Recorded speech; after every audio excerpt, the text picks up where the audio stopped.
किसी भी व्यक्ति की ऊपर हंसी उड़ाने की जरूरत नहीं, मुस्कुराओ। मुस्कान के इरादे अश्कों में ढल गए, आए बहार बन के खिजा बन के हल गए।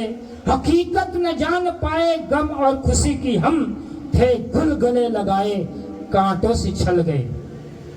इस जिंदगी को हम पाए थे हंसी खुशी से जीने के लिए, मुस्कुरा करके जीने में, परंतु जैसे जैसे बचपना जाता है, जवानी आती है, हमारे जीवन में मुस्कुराहट खत्म होने लगती है। हम गमगीन हो जाते हैं, हम गम में डूब जाते हैं।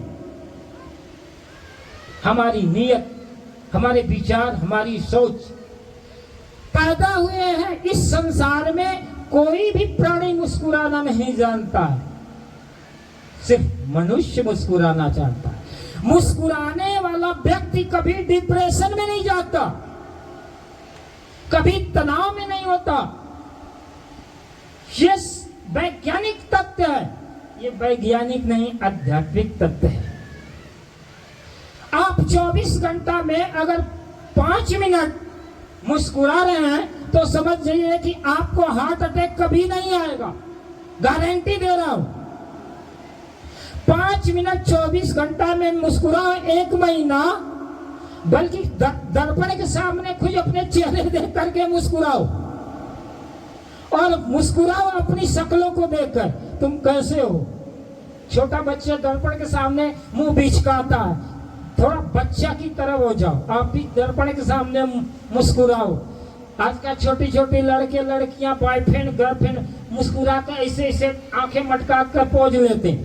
थोड़ा बुढ़ापे में भी ऐसा पोज लो, थोड़ा बच्चा होकर देखो अपने को, दिल को हल्का कर लो, दिल को हल्का करो। दिल को, मन को अगर भारी करोगे, कूदते कूदते मर जाओगे अर्थी। इन महलों में, इन आवासों में 4 दिनों का डेरा है, आज अर्थ है कल है अर्थी, क्या मेरा क्या तेरा है। माता पिता परिवार कुटुंबी इष्ट मित्र संगी साथी, आज संग है कल ना जाने किसका कहां बसेरा है। जीवन की बहाव, जीवन का तोड़, जीवन का डगर, वक्त किस मार्ग पर जाए और आपको कहां पर ले जाकर टकरा दे, एक कोई भी ठिकाना नहीं।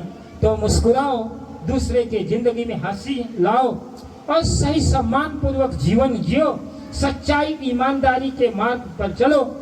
कबीर ने कहा है, वाणी बहुत अनमोल है, इसे पैसे से नहीं तोला जा सकता, धन दौलत से नहीं तोला जाता। इस अनमोल हकीकत को अगर दिल से समझ लिए तो तुम्हारा दिल धनवान है, तुम धनवान हो, अर्थात इस संसार में सभी कंगाल ही कंगाल है। तो अपने जीवन में एक तथ्य है कि बोलने की कला सीखना।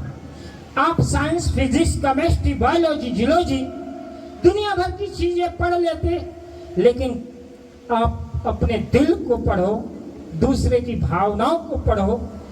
4 प्रकार की शिक्षाएं हैं संपूर्ण जीवन जीने के लिए। आज बेसिक शिक्षा, जैसे कि जीवन निर्वाह के लिए हम स्कूली शिक्षा देते हैं, बच्चों को इंजीनियर बना देते, डॉक्टर बना देते हैं, और तमाम प्रकार के एजुकेशन।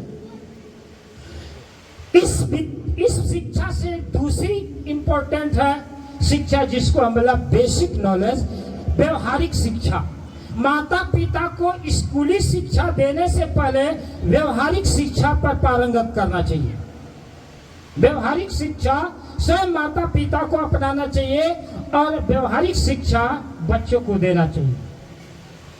पहला शैक्षिक शिक्षा, दूसरा व्यवहारिक शिक्षा, तीसरा भावनात्मक इमोशंस, दूसरे की भावनाओं को समझने की चेष्टा। वो विद्या कैसे आएगी? भावनात्मक शिक्षा।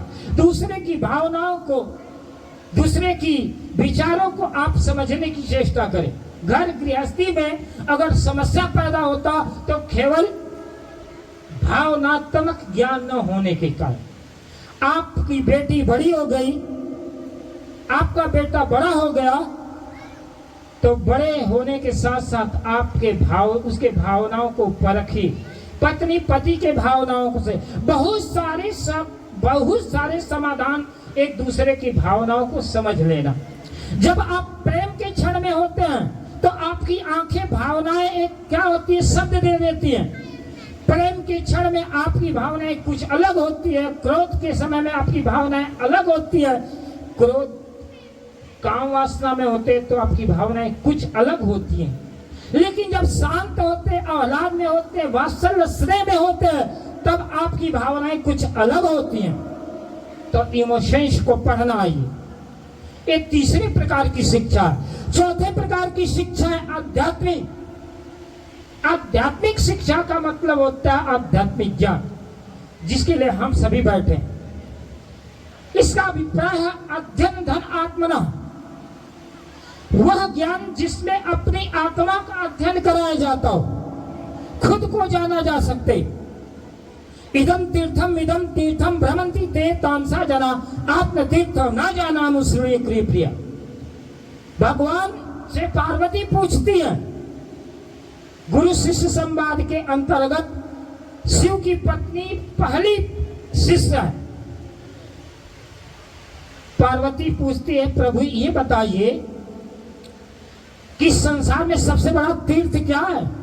तो उन्होंने काशी, मथुरा, द्वारिका, बद्री, केदार, प्रयागराज, कन्याकुमारी, रामेश्वरम, द्वारकाधीश ये तीर्थ नहीं बताए। ये भारत की जितने तीर्थ है उनका एक भी नाम नहीं लिया। सुनिए प्रिय, सुनिए का मतलब सुनो। हे प्रिय मेरी बात सुनो। आज जो है अपनी पत्नी से अगर कोई पति प्रिय शब्द का संबोधन करके दे तो आग बबूला उबलती पत्नी के भी बर्फ जैसे शीतल शब्द निकलने लगे। पर आज की प्रिय शब्द भी खत्म हो गया।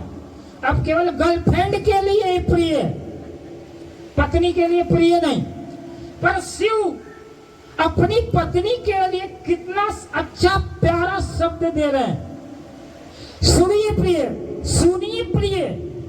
अरे सुनो रे, आज हर पति अपने पत्नी का अपमान करता। रे ते ही हु सुनो पुनो, ये सब एक उडज एक गंवारा शब्द इस्तेमाल करते। पर दाम्पत्य जीवन को सुव्यवस्थित सुसंस्कृत जीने के लिए जिसको हम भगवान मानते, प्रार्थना करते, पूजा करते हैं, नाम रखते हैं, उनके आदर्शों को तो देखो। अपने पत्नी पूछ रही है कोई ज्ञानवर्धक बातें, सलाह पूछ रही है, उसको नहीं पता है।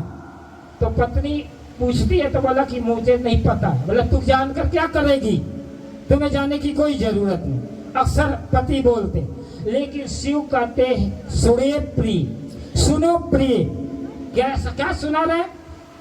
इदम तीर्थम, इधर तीर्थ है, मिदम तीर्थम, उधर तीर्थ है। इदम तीर्थम मिदम तीर्थम सुने तामसा जना, इधर तीर्थ है उधर तीर्थ है। ऐसे कामनाओं तामसी प्रवृत्ति को लोग तीर्थों व्रतों में भटकते हैं, क्या नहीं जानकर।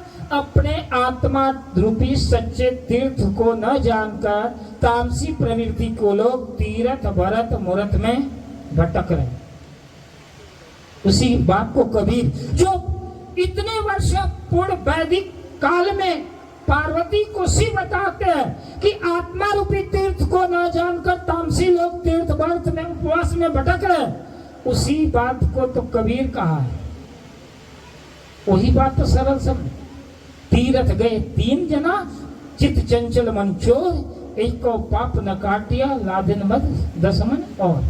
वहां जाकर के अपना जेब कटा लेते हैं, अपना मन बिगाड़ लेते हैं, फिर घर चले आते हैं।